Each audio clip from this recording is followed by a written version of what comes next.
ఎలా ఉంది నీ office? Fantastic dad. Up to date law books, law journals అన్నీ ఉన్నాయి. పక్క గదిలో గుమాస్తా స్టెనోగ్రాఫర్ ఉన్నారు. Come on, take your seat. Come on, my boy, sit down. Thank you, Dad. Grand. ఇన్నాళ్ళకి నా ఊహలకు ఒక రూపం వచ్చింది. ప్రసాద్, అక్కడ గోవిందరావు గారు ఉంటారు పిల్లలు. సీత, నువ్వు మొట్టమొదటిసారిగా టేకప్ చేయవలసిన కేసు కూడా రెడీగా ఉంది. నీ ప్రతిభ చూపించడానికి, నా ప్రతిష్టకి నిలబెట్టడానికి అది బెస్ట్ కేసు. నమస్తే. నమస్తే నమస్తే. రెడీ కూర్చో. శశిరాం, మా అబ్బాయి శ్రీధర్. నమస్తే. వీరు గోవిందరావు గారు, మనకు కావలసిన వాడు. ఇన్కమ్ ట్యాక్స్ తెలిసి కొన్ని కోట్లు ఉన్నాయి, తెలియకుండా ఎన్ని కోట్లు ఉన్నాయో వారికి తెలియదు. నువ్వు టేకప్ చేయబోయే కేసు వీరిదే. ఏ మీ కేసు ఏమిటి? వీడు మా అబ్బాయి రాజా సార్. నిజానికి వాడు వాళ్ళ అమ్మని నేను తిడితేనే ఓర్చుకోలేడు. అలాంటి వీడు తను అనుభవించి మోసం చేశాడని ఓ అమ్మాయి వీడి మీద కేసు పెట్టింది. నిజానికి అదొక బ్రోతల్ సార్. డబ్బున్న వాళ్ళ అబ్బాయి కదా అని ఇలాంటి పన్నాగం పన్నింది. అవును సార్, పేద విద్యార్థులంటే నాకు జాలి సార్. చిరిగిపోయిన అమ్మాయి బట్టలు చూసి జాలిపడి ఆ అమ్మాయి స్కూల్ ఫీజు కూడా కట్టేవాడిని సార్. నా అమ్మాయికత్వాన్ని చూసి నా మీద అభండం వేసింది సార్.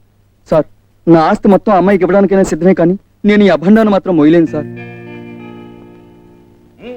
ఈ రోజుల్లో మామూలు అయిపోయిన శ్రీధర్. కోటీశ్వరులని తెలిసి కొన్నాళ్ళు వెంటబడ్డం, కలిసి తిరగటం, కొన్ని లక్షలైనా రాకపోతాయని దురాశతో ఇలాంటి కేసులు బనాయించడం. ఈ దరిద్రులకు ఒక ఆట అయిపోయింది. ఆటగా సార్, ఇదొక వ్యాపారం అయిపోయింది. పాపం పూర్ క్రీచర్స్, వాళ్ళని చూస్తే జాలేస్తుంది సార్. Nothing doing. అలాంటి వాళ్ళకి ఒకసారి గట్టిగా బుద్ధి చెప్పాలి. Sridhar, this is sheer blackmailing. ఉన్న వాళ్ళని వెన్నుపోటు పొడిచే ప్రయత్నం. You must not allow it. Okay, Daddy. I will take up this case as a challenge. Very good, very good. Come on, put the table. Come on. బాబు, హారతి తీసుకో బాబు. బాబు, మొదటిసారి కోర్టుకి వెళ్తున్నా. మొట్టమొదటి కేసు వాదించబోతున్నా. అవును, ఈ మొదటి కేసే గెలవాలని బ్లస్ చేయి. గెలవాల్సింది కేసు కాదు బాబు, న్యాయం.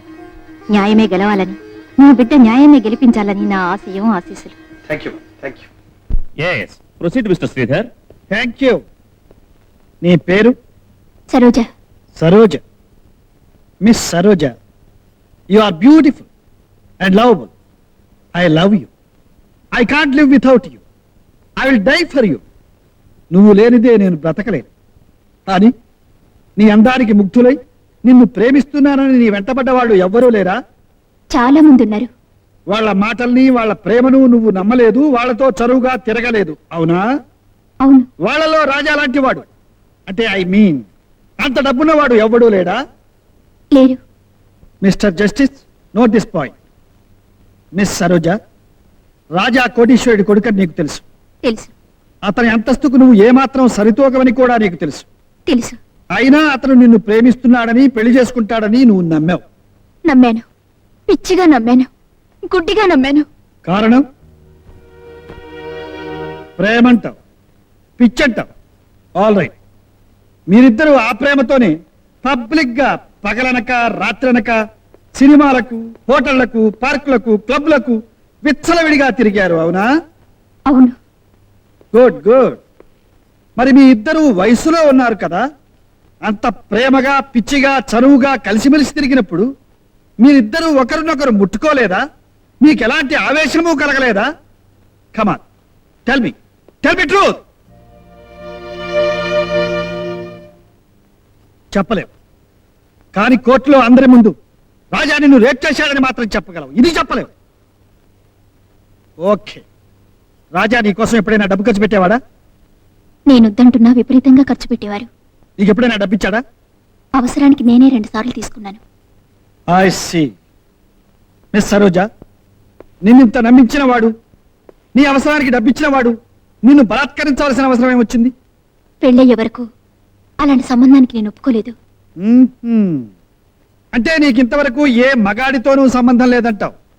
లేదు, ముమ్మాటికి లేదు. ఉంది, నీకు సంబంధం ఉంది. అబద్ధం, పచ్చి అబద్ధం. నువ్వు చెప్పేదే అబద్ధం. నీకు ఎంతో మందితో సంబంధం. లేదు, లేదు, లేదు. ఒక్కరితో కాదు, రాజా కంటే ముందు నీకు 4గురితో సంబంధం. లేదు, లేదు, లేదు. మిస్టర్ జస్టిస్, ఈ ఎగ్జిబిట్ చూడండి. ఆమెకు ఎవరెవరితో ఎలాంటి సంబంధాలు ఉన్నాయో మీకే అర్థమవుతుంది. అన్యాయం, ఘోరమైన అన్యాయం. ఆ ఫోటోలు కల్పితం. వాళ్ళెవరో నాకు తెలీదు, నాకు తెలీదు. భగవంతుడు సాక్షిగా నాకు తెలీదు, నాకు తెలీదు. మిస్టర్ జస్టిస్, కోటీశ్వరుడు కొడుకైన ఈ రాజా తనే కావాలనుకుంటే తనకున్న డబ్బుతో ఇంతకంటే అందమైన అమ్మాయిల్ని ఎంతమందిలో కొనుక్కోగలరు. ఇలాంటి చరిత్ర ఉన్న అమ్మాయిని బలాత్కరించవలసిన అవసరం లేదు. అందుకే చెప్తున్నాను, ఇంతకు ముందే ఎంతో మందితో సంబంధం ఉన్న ఈ సరోజ దురాశతోనూ దుర్బుద్ధితోనూ రాజాను బ్లాక్మెయిల్ చేస్తే 1 లక్షో 2 లక్షలో రాబట్టుకోవచ్చని చేసిన కుట్ర. That's all I say. She is a brothel. She is a prostitute. That's all, Mr. Justice.